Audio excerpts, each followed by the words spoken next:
Hi, welcome to BoatProject. This is our video tutorial series and we are on episode 4, using the library.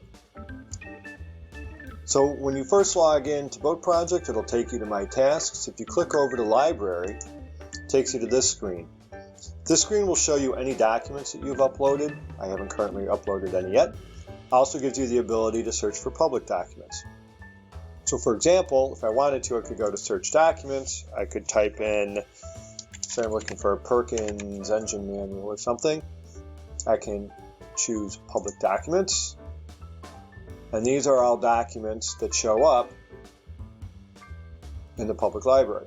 So for example, if I click on one of those, it will load it up.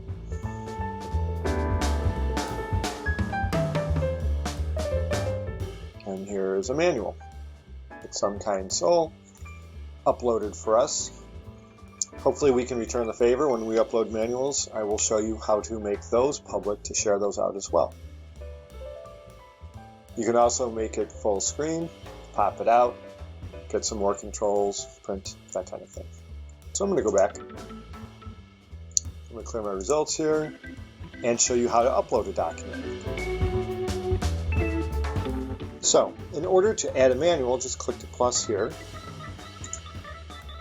And I can assign it to a vessel. So if I have manuals that are specific to that vessel, or I want to organize them by vessel, I have 2, so I want to organize which manuals go with which vessel. I can choose that here, or you can say none, and it will still allow you to save it. So if you have manuals, or say you found some documentation on navigation or something of that nature, you can also upload, I mean, you can pretty much upload anything. In which case you may not assign it to a vessel. Now I'm going to call this my Marine radar dome installation. I'm going to select the category. It's going to be nav and instruments, and just drop a file. I'm going to just drop a file here.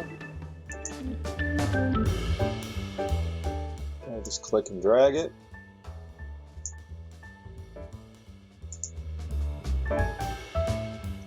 And it puts in the file.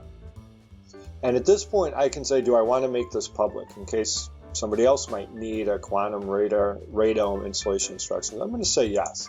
I'm going to share this out, so not only do I have access to it, everybody else in the community and the membership will have access to it. Now you can always go back and you can remove it from being public if you desire.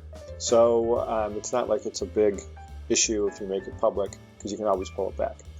So now I click upload.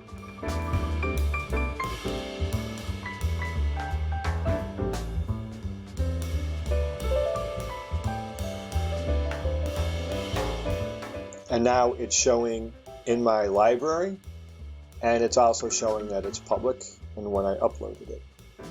If I click on these 3 buttons, I can view or delete it right from there.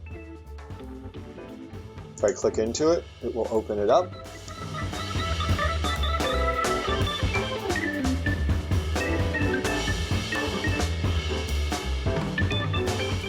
And over here, if I click on this up to date next to the garbage can, so if I want to delete it, I can also delete it from the screen by clicking the garbage can. If I click up to date, I can tell it to make it private. So this will unpublish it. Now it says unpublished. If I go back, I still see it, but you notice the public isn't there anymore. And that's really the gist of using the library. Once you go in and search, as soon as I search something like Gray Marine, it'll show my documents, and then it can show public documents. So you see these other Ray Marine items up there. Apparently there is no radar dome, so I will likely go back and make that public to share that out. And that's all there really is to it. This is a great place, especially since you can keep private documents and such. You can upload things from your insurance policy if you ever need that, any manuals, any references of any sort. You can upload here and it will be available to you. So when you're on the boat and you've got your phone, you can view them on your phone, or if you have a tablet or whatever. The desktop is a good place to do a lot of this uploading just because it's convenient, though you can still do that also from your phone as well. And that's all there is to using the document library. I hope you found this informative, and we'll see you on the water. Happy boating.